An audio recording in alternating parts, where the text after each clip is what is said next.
So you've heard that in Australia, they're bringing in rules to prevent visa hopping and stop people from just changing their visas easily. And you're wondering, is New Zealand going to do the same? Hi, I'm David, New Zealand immigration specialist, and this is a question that we've been hearing quite a bit.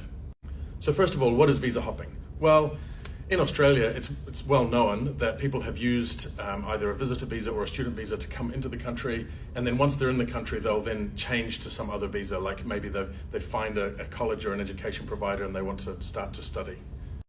Or perhaps they've come into the country for one level of study, maybe a bachelor degree, but as soon as they arrive, they find a cheaper course, local course, and they try to change their visa. And this is commonly referred to as visa hopping.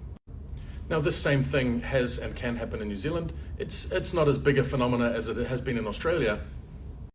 But as we know that New Zealand often will take its lead from some Australian visa policies, some people are starting to say perhaps New Zealand will implement the same restrictions.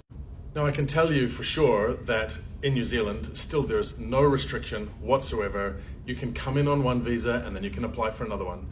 People often talk about this word convert. Can I convert my visitor visa to a student visa? Well, no, you can't convert anything, but you can apply for a new visa, right? So each application is going to be determined on its own merits.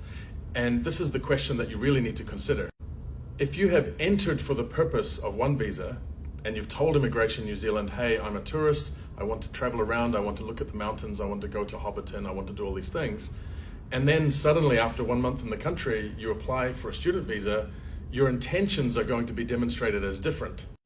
And the immigration officers could potentially ask questions or raise a concern about your bona fides or your genuine intentions, because if you've declared that you were a tourist and then all of a sudden you want to study, this doesn't seem to align. So although there's no technical restriction to visa hop or convert or change or apply for a different type of visa, you need to consider that everything that you tell immigration needs to be truthful and has to align with your purpose in a reasonable and credible way. Stay tuned for more hints and advice about New Zealand immigration.